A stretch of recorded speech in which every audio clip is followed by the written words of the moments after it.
love the chase and the hunt, and I set the pace when I'm running. I always take what I want and I always give it 100. Don't need a bank, no I'm funded. Play the game like it's nothing. I'm always thankful for something. Don't take for granted, stay humble. Now wake up! It's time to look at the enemy. Look in the mirror if he is no friend to me. It's not working out, maybe it's the chemistry. It's time to break up so I can make a better me. Olá e sejam bem-vindos a mais um episódio do canal Dividendos. Neste vibrante mundo das finanças, as ações preferenciais são instrumentos muito particulares que oferecem aos investidores um equilíbrio entre a renda fixa e crescimento. Ora, hoje vamos desvendar os segredos destes instrumentos de investimento e começamos por definir o que são as ações preferenciais. Estas representam frações do capital social de uma empresa, concedendo aos seus detentores alguns direitos e privilégios específicos. Ao contrário das ações normais ou ordinárias, que conferem direito a voto nas decisões da empresa, as ações preferenciais dão prioridade a outras coisas, como a distribuição de dividendos e o reembolso do capital investido em caso de liquidação da empresa. Parece complicado? Bom, estamos cá é para descomplicar. Imagina que hoje abriste uma empresa qualquer, não interessa para já a área ou o negócio. Tens 100% do capital da tua empresa que fundaste com 5.000 euros. Desses 5.000 euros, usaste 1.000 euros para comprar um computador e o resto está na tua conta à ordem. O balanço da tua empresa seria algo deste género, ou seja, a tua estrutura de capital não tem ainda qualquer passivo e, portanto, os teus ativos e o capital social da empresa são iguais. Agora, imagina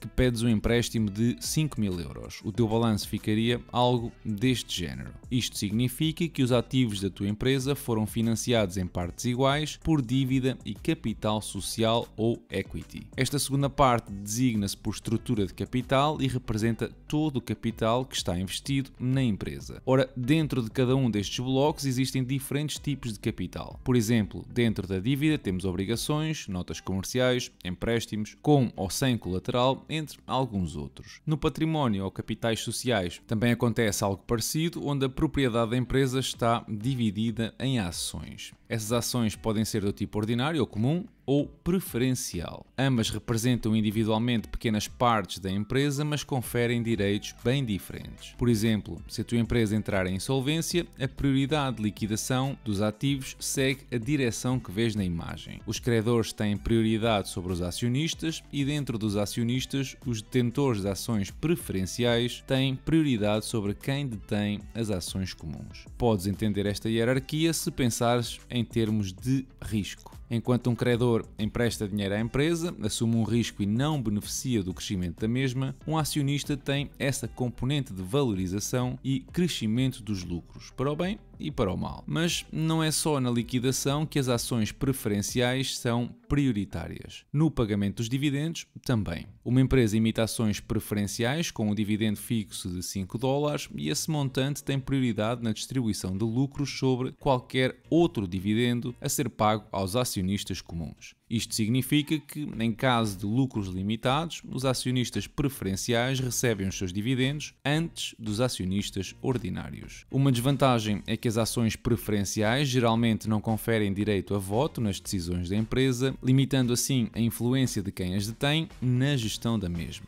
Além disso, o valor dos dividendos pode ser reduzido ou até mesmo suspenso em caso de lucros insuficientes, da mesma forma que acontece com os dividendos normais. Mas se a empresa chega ao ponto de cortar dividendos de ações preferenciais, então a coisa está bem grave. Outra característica das ações preferenciais é que podem ser emitidas para a perpetuidade ou com uma data de expiração, ao estilo das obrigações. Reparem neste exemplo da AT&T, uma empresa de telecomunicações dos Estados Unidos, e este tipo de ação preferencial expira em 2025 e está a pagar um dividendo de 4,75% sobre o valor nominal, que são $25. Isto significa que em 2025 vais receber $25 por ação e até lá vais recebendo o dividendo de quase 30 cêntimos todos os trimestres. Muito parecido com uma obrigação ou empréstimo, certo? E acaba por ser precisamente uma forma de empréstimo que tecnicamente não é considerada dívida, mas se comporta como tal. Nota que este tipo de ações são trocadas normalmente em mercados OTC, o que desde logo são menos líquidos do que os mercados normais. E o preço vai oscilando, não necessariamente de acordo com os lucros da empresa, mas com as taxas de juro dos mercados. Curioso que, apesar de não serem considerados tecnicamente dívida, as agências de rating normalmente desqualificam este tipo de instrumentos. É por isso importante que, quando estamos a avaliar uma empresa, as distribuições aos acionistas preferenciais devem ser consideradas como um custo que afeta os fluxos de caixa. Outra coisa que devem entender é que as ações preferenciais normalmente vêm com uma categoria ou série ao estilo dos certificados de aforro. Esta que vimos da AT&T é a série C, mas existem as séries A e B que inclusivamente têm prioridade sobre a série C quando toca a receber dividendos. Ações preferenciais podem ser de diferentes tipos, como cumulativas, onde caso a empresa falhe um pagamento do dividendo, este acumula para o pagamento seguinte, ou podem ser conversíveis, onde podem ser posteriormente trocadas por ações comuns da empresa. Entre vários outros tipos que eu não vou entrar aqui ao detalhe para não tornar o episódio ainda mais maçador. Usando um exemplo de um banco conhecido, Bank of America, podemos ver aqui alguns exemplos do que mencionei. Temos ações preferenciais cumulativas que podem ser redimidas em qualquer momento, depois de uma data específica, e as tais diferentes séries ou categorias de cada uma. Tu podes encontrar os detalhes ou as condições deste tipo de instrumentos nas comunicações que as empresas fazem às entidades reguladoras, como a SEC ou a CMVM cá em Portugal. Neste exemplo da AT&T, a empresa compromete-se a comprar as ações a $25 em dezembro deste ano, com um dividendo de $1,25 ou 5% até lá. Também podes ver que tem um ticker na Bolsa de Nova York, o TPRA, que neste momento vale cerca de $20 por ação. Significa isto que podes comprar hoje uma ação destas por $20 e ficar à espera de dezembro e vender por 25? Não exatamente, e eu explico porquê no episódio sobre as obrigações e a Interactive Brokers. Olhando para a Europa, é mais comum, sobretudo na Alemanha, ver ações preferenciais com, por exemplo, as siglas VZ no final do nome. Aliás, podes encontrar ações de várias empresas na Trading 212 pesquisando da forma que vês na imagem. E olhando aqui para um exemplo, o da Volkswagen é até bastante interessante. Quase metade das ações são preferenciais e também aqui não têm qualquer direito ao voto. No entanto, ao contrário do caso americano, na Europa normalmente as ações preferenciais não têm uma data de expiração. Comportam-se como ações normais, apenas com a tal limitação dos votos e da prioridade no acesso aos ativos em caso de insolvência. Notem como estas ações têm um dividendo mais elevado que as ações ordinárias para precisamente compensar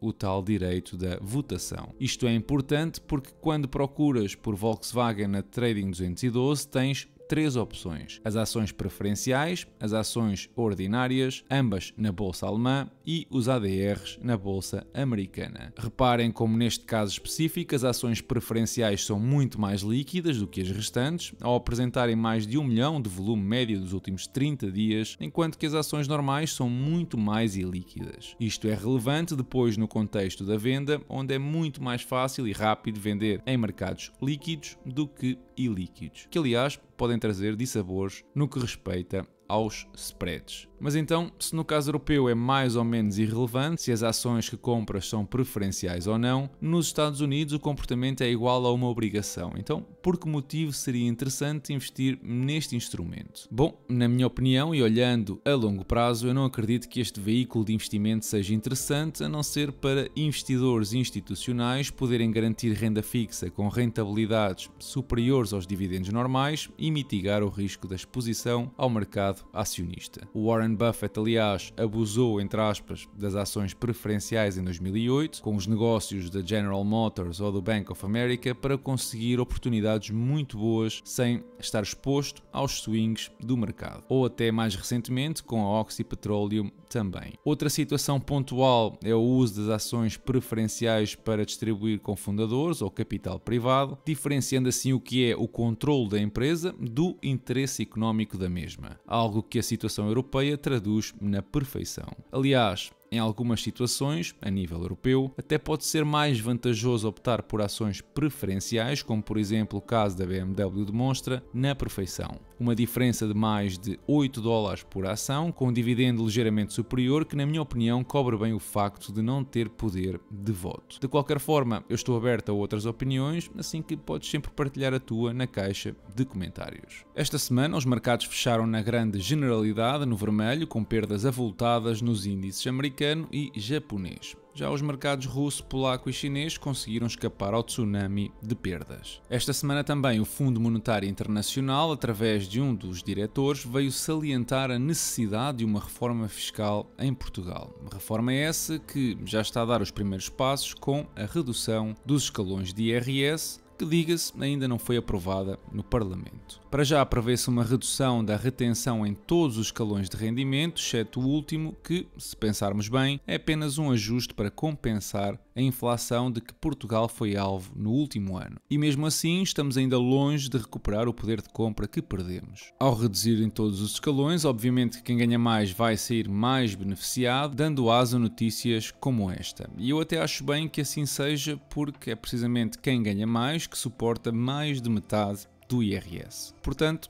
se são elegíveis para pagar o IRS de toda a gente, temos também de ser consistentes e dar algum benefício no momento de alívio fiscal. E esse alívio, ainda que pequeno, serve para dar a resposta ao crescimento consistente do número de famílias à beira de incumprimento de empréstimos bancários, um valor que quadriplicou no ano passado. Estamos a falar de um montante de incumprimento na casa dos 30 mil milhões de euros, um valor 6 vezes superior ao reportado em 2022, e isto só na componente do crédito à habitação. Isto não significa que vão todos terminar em incumprimento. O PARI, ou Plano de Ação para Incumprimento, é o primeiro sinal de stress nos créditos, que depois entram no PERSI, ou Plano Extrajudicial de Regularização da Situação de Incumprimento, que é destinada à negociação para prevenir um default. De qualquer maneira, são números alarmantes. Alarmantes também foram as projeções da Comissão Europeia, que agora apresentam uma substituição da tua reforma de apenas 38% em 2050 face aos atuais 70%. Isto significa que a tua primeira pensão da reforma vai representar menos de 40% do teu último salário. Isto deveria deixar-te a pensar se realmente queres depender unicamente da segurança social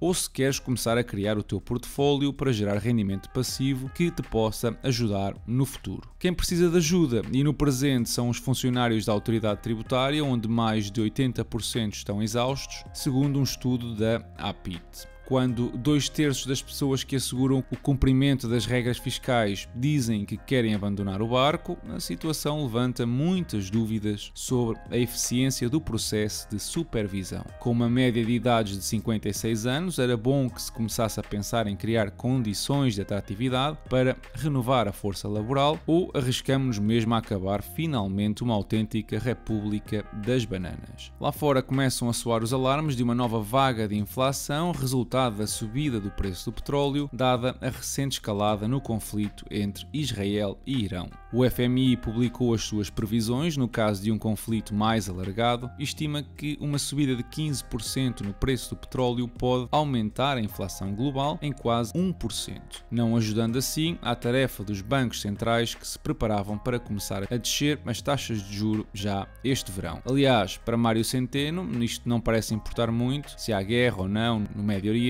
tem de se baixar e ponto. Ora, numa altura em que a Fed anuncia que não vão baixar tão cedo, é expectável que o euro desvalorize face ao dólar, contribuindo, adivinha lá, para o aumento do custo das importações. No que respeita ao portfólio, registrou duas subidas de dividendo, uma da ASML de 5% e outra da Johnson & Johnson de 4%, tendo fechado a semana nos 42% de valorização. No que respeita a dividendos, em abril rendeu até agora $42. Eu também abri uma nova posição no portfólio esta semana ao comprar 40 ações da empresa Rightmove, uma empresa que eu mencionei no último episódio e da qual eu partilhei uma análise completa no Patreon para os patronos. Assim que passa por lá e pondera apoiar o canal e fazer parte de uma comunidade incrível de mais de 130 pessoas que todos os dias partilham ideias no Discord. Também podes deixar ainda um like por aqui ou seguir-me no Insta de forma gratuita, não te custa nada e eu agradeço. Da minha parte, resta desejar-vos uma excelente semana e bons investimentos.